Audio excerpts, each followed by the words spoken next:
Hey guys, it's Jake from Wani. We're here with none other than Joey Jordison from Sinsaenum. Joey, how you going, man? I'm doing very well. Thank you for asking and thank you for calling. No, not a problem at all. We're here to actually talk about the new album that Sinsaenum's got coming out at the end of this week, Repulsion for Humanity. So surely it's got to be pretty exciting to be putting out another album again. Yeah, it's good, man. Like, Sinsaenum is constantly moving, is constant workhorse. What I think most happy with being in this project and is that, you know, when me and Fred were touring together with Slipknot and Dragon Force is how this whole thing started. A lot of bands talk about, like, you know, they're going to do a side project or something like that. Well, we never envisioned it like a side project. We wanted to be a full band, and we followed through, even though, you know, Fred's, you know, of course, lives in France, and I, you know, live here in America. And but we followed through with it, and we kept talking, over the months, and we started exchanging demos, and next thing you know, I'm in the studio recording drums, and just laying down all the tracks for our first album, and then we knocked out Ashes, our EP right after that, and then Repulsion for Humanity, our new record, is what we're promoting right now. I should have mentioned Echoes of the Tortured. It's our first one. I think everyone knows, but it's really cool because with me and Fred, living on different sides of the planet, just having that sort of like bond and like kinship and like just knowing exactly like what we wanted to do and exactly like where we wanted to start and who we wanted to bring in and it kind of really speaks for itself because like when we started exchanging demos and riffs and Fred was sending me material and stuff like that and I was getting my drum tracks ready, we just started just mapping out exactly what we wanted to do, and we didn't have a name at the time. And first, I don't know how it came up, and I've tried to think about it a lot of times, man.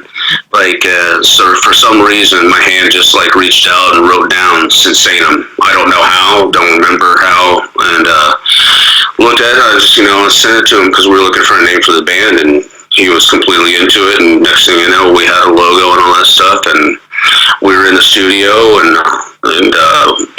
we're making music. It was really cool. So, in a weird way, it's like these forces kind of come together and like they meld when like you don't think they can. It's like we're like a band that like didn't even have to get together to rehearse. It just happened, which is actually really freaky, actually, in a way. So it's been a really killer journey. Starts with now 3 records out.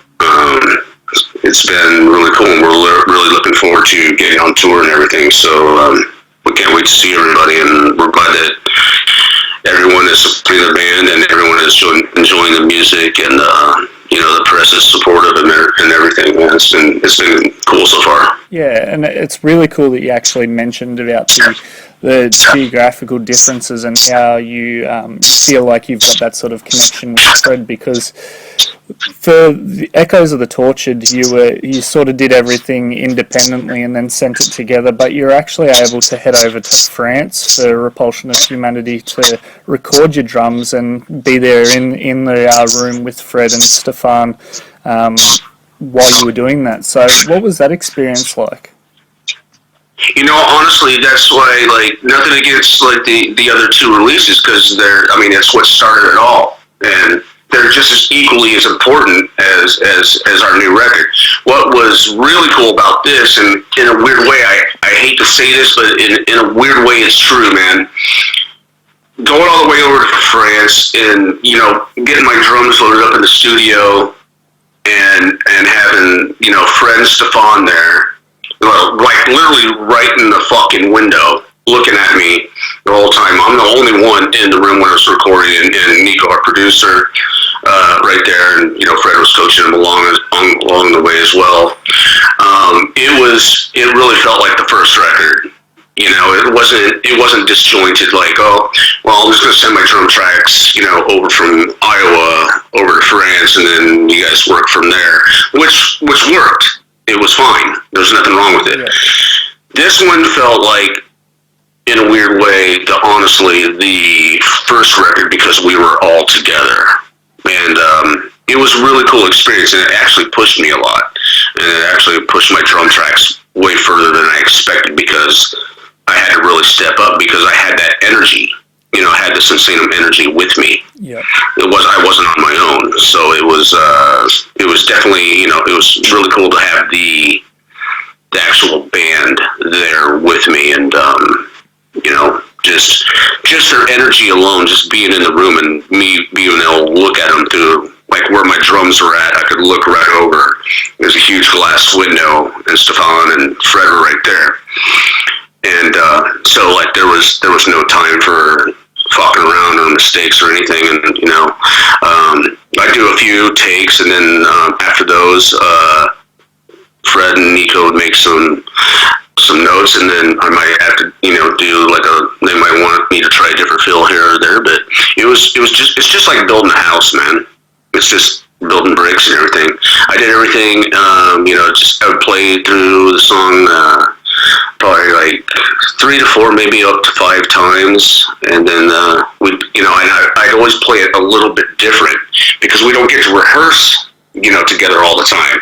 So each take that I would do, I would try a different fill here or there. I'd try a different cymbal here or there. The blast would be here. I'd be a jackhammer blast, or I'd do a scissor blast here, or, you know, the thrash beat would be different, or I'd be a downbeat thrash beat. You know, like, I switch it up every time to just see where I can get the best takes and see where the best shit is, so we can, you know, make sure. And once we had, like, the actual, like, comp, then I record it for real. Yeah. And then, like, then it would be done. So it was a really killer experience, man. Yeah, cool. And it's actually really interesting hearing you say that, because we've had a listen through the album. It does have a very visceral feel to it, and I think a lot of that stems from the skin pounding that you're laying down as part of that. And I mean, tracks like My Swan Song have a very personal sort of emotion sound to them, so that's really great. But I guess from our sort of perspective, do you feel, music's obviously a very personal thing, but do you feel like you put or you leave part of yourself inside each song that you write? Yeah, well, definitely, especially with this album, with Repulsion for Humanity, you know, like, don't get me wrong, I love life, you know, and I'm very fortunate to have accomplished, like, what I have, but I think I didn't come up with the title, but I do agree that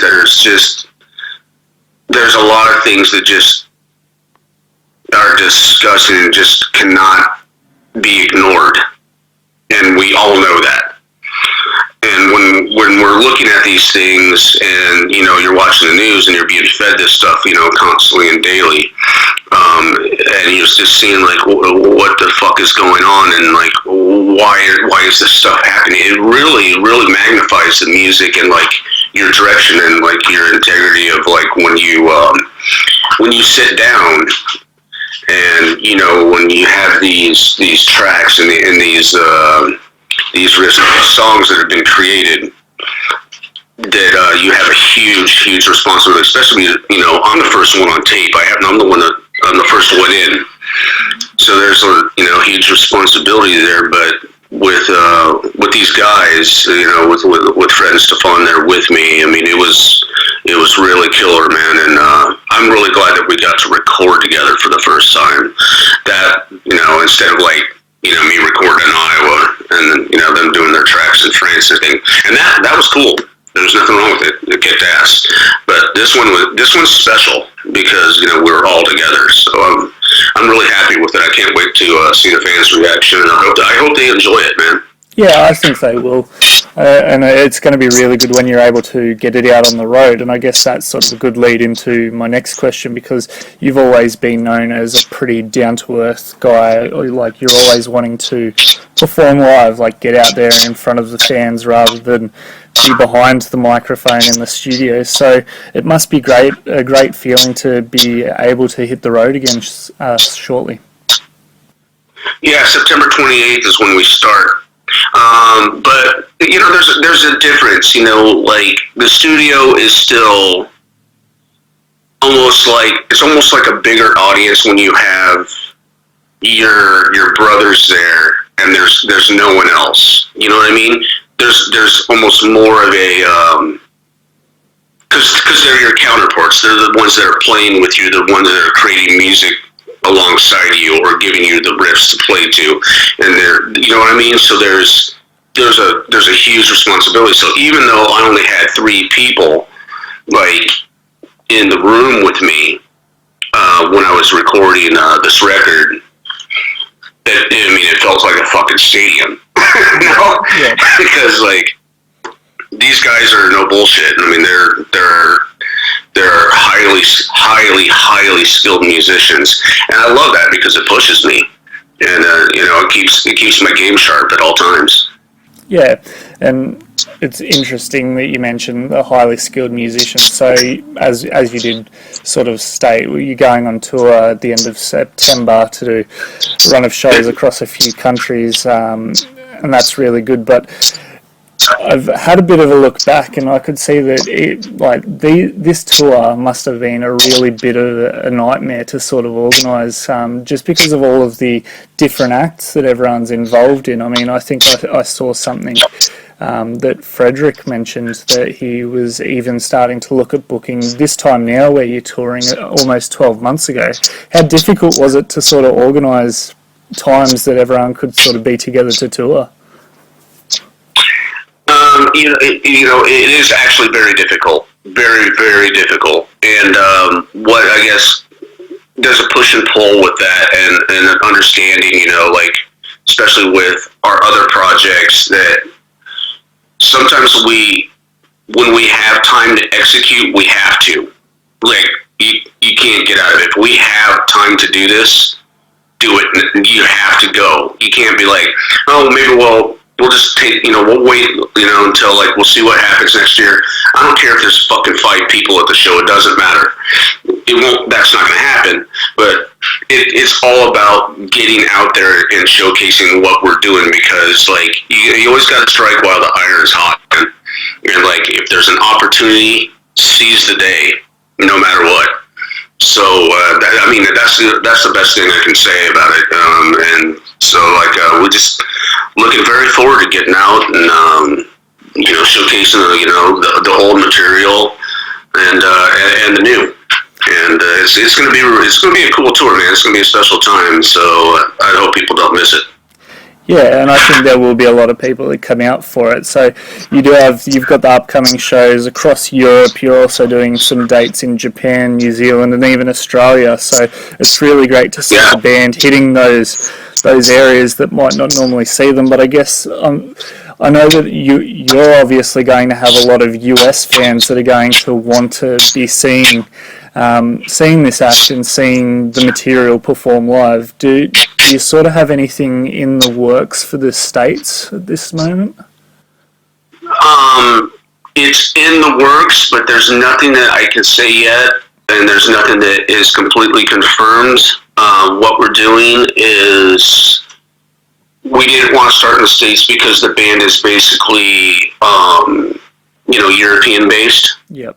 So we want to start over there, and as soon as we get these territories, when we play for these territories, and go to these other countries, then we will come to the States. So I don't handle a lot of the booking at all, like with this. I can't wait to have Sinsaenum here in my home country, and I know it's going to be killer, and we will be here.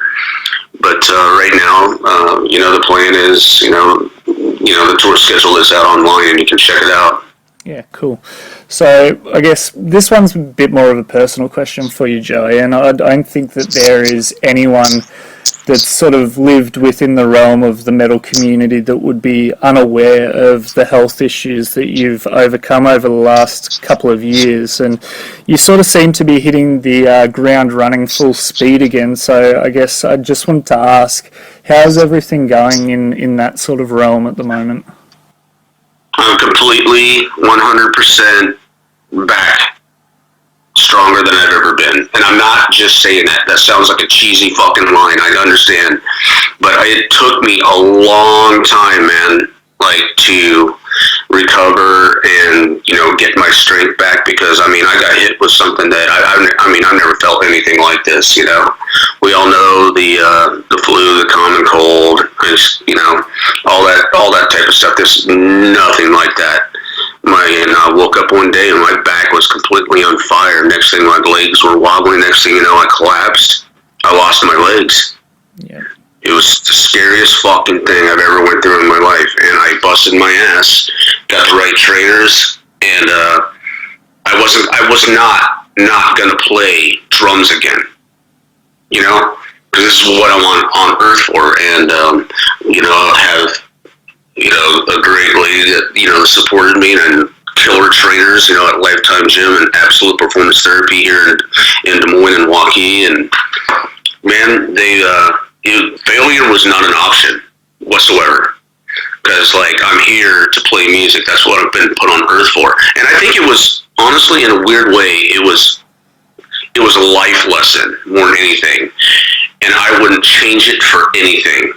It sucked that it happened, but the fact that I beat it and came back from it, because a lot of people they just don't, they just don't, and because I just was not, gonna let this beat me, and being able to be healthy and being able to, record these albums, that you hear, through Sinsaenum and Vimic as well. It's just a testimony, because I cannot let anything beat me when it comes to music. I'm not gonna, I have to play.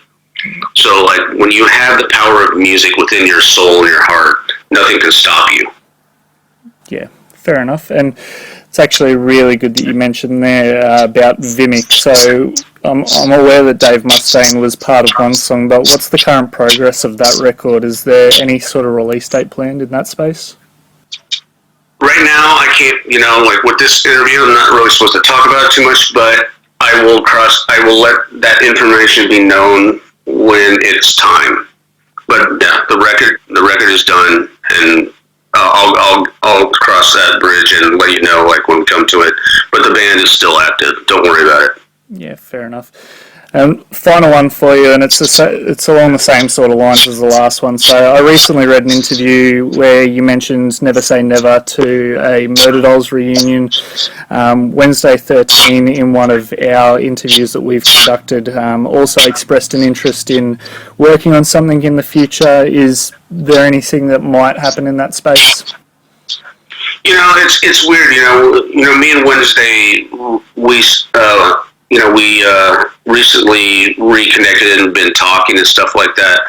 I got too much responsibility with with Sinsaenum at the moment, but the thing is, what we agreed on is you never say never. So, and I don't want to give any false hopes. I don't know. I can't say that, but I will say that there is a possibility. Right now, if you had a coin, it is 50-50. But I would say that if you flipped it 100 times, there'd probably be 51-49 on the good side. Yeah, fair enough. Joey, thank you so much for your time. We look forward to getting Repulsion for Humanity in our hands at the end of this week and seeing you out on the road. I can't wait, man. I can't wait to see all you guys. So thank you very much for the interview, and please go out and check this out, man. This record is insane. I can't wait for everyone to hear it. Thank you.